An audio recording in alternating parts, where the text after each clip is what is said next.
एक है असा नारा देत लडाखचे राज्यपाल कविंद्र गुप्ता यांनी महाराष्ट्रातील कोळी बांधवांचे प्रश्न सोडवण्यासाठी आपले प्रयत्न सुरू ठेवणार असल्याचं जाहीर केलं।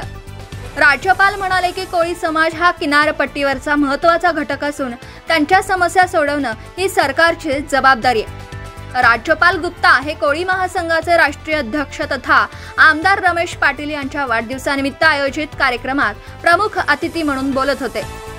राज्याचे मुख्यमंत्री देवेंद्र फडणवीस यांनी कोळी बांधवांचे प्रश्न सोडवण्यासाठी वचनबद्ध राहिले। देवेंद्र फडणवीस सत्तेत आल्यानंतर कोळी समाजाच्या अनेक प्रश्नांची उकल केल्याबद्दल फडणवीस सरकारचे देखील राज्यपालांकडून जाहीर गुणगौरव करण्यात आला। कोळी समाजाच्या हक्कांसाठी आमदार रमेश पाटील यांनी गेल्या अनेक वर्षांपासून संघर्ष केला। मग ते कोळीवाड्यांचे प्रश्न असोत, जात वैधता प्रमाणपत्रांचा प्रश्न असो, मच्छी मार्केट, कोळी भवन, खोल समुद्रातील मच्छीमारांचे प्रश्न असोत की अन्यायाविरोधात आवाज उठवणं असो, प्रत्येक ठिकाणी पाटील यांनी कोळी बांधवांचं नेतृत्व केलं।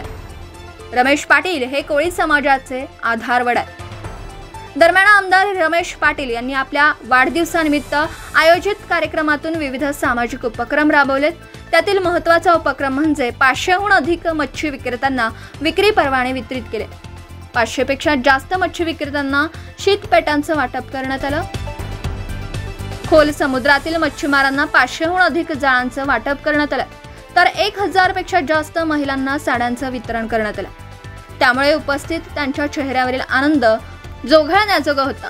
कार्यक्रमात मुंबई, ठाणे, रायगड, पालघर जिल्ह्यातील आमदार, खासदार, विविध राजकीय नेते, सामाजिक कार्यकर्ते, प्रशासकीय अधिकारी तसेच नातेवाईक आणि हजारो कार्यकर्ते मोठ्या संख्येने उपस्थित होते।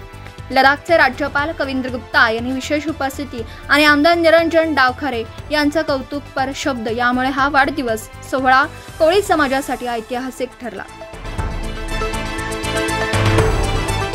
इसके साथ हमारे विशाल जी और हमारे चेतन जी, इनका भी मैं धन्यवाद करना चाहता हूं जो हमेशा यहाँ बुला करके मुझे महाराष्ट्र में सम्मान देते हैं। कभी कभी सोचता हूं इनके विशाल और चेतन के जो पिता हैं वो तो हमारे मित्र हैं ही, लेकिन ये भी विशाल और चेतन भी पूरी मित्रता हमारे साथ निभाते हैं। मुझे लगता है कि दोनों पीढ़ियों के साथ जो हमारी मित्रता है वो अपने आप में अद्वितीय है। प्रथम तर मी आपण आवर्जून सगळेजण या कार्यक्रमाला वाढदिवसाच्या निमित्ताने एकत्र येत असतो आणि खऱ्या अर्थाने कोळी समाजाच्या प्रत्येक प्रश्नांसाठी सभागृहामध्ये माननीय रमेश दादांच्या माध्यमाने दर अधिवेशनामध्ये आणि अधिवेशनाच्या व्यतिरिक्तही मग ते माननीय मुख्यमंत्री फडणवीस साहेब यांच्यासमोर असेल किंवा राज्यपालांकडे असेल किंवा त्या त्या खात्यातल्या मंत्र्यांकडे असेल, हे सातत्याने त्यांचा लढा हा सुरूच असतो आणि आवर्जून कोळी समाजाच्या, कोळी बांधवांच्यासाठी, कोळी भगिनींसाठी वेगवेगळे कार्यक्रम हे रायगडमध्ये असतील, इकडे असतील, महाराष्ट्रामध्ये प्रत्येक ठिकाणी ते आवर्जून जात असतात। त्यांना असंच मोठं आयुष्य आणि दीर्घ आयुष्य लाभावं असं ईश्वरचरणी मी प्रार्थना करतो।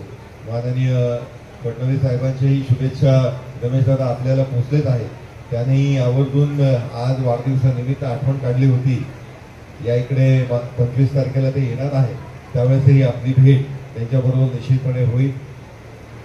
माननीय इतर समाजाला आपण संरक्षण दिलंय, तेच संरक्षण कोळी समाजाला दिलं पाहिजे असं आपण सांगितलेलं आहे। म्हणून काल मला त्यांनी एक ड्राफ्ट दिला की त्यांनी सांगितलं की तुम्हाला तुमच्या काय मागण्या असतील, सुधारणा असतील ती करा, निश्चित 1 महिन्यात मी तुम्हाला माझं मत देईन आणि तुम्हाला न्याय मिळवून देईन।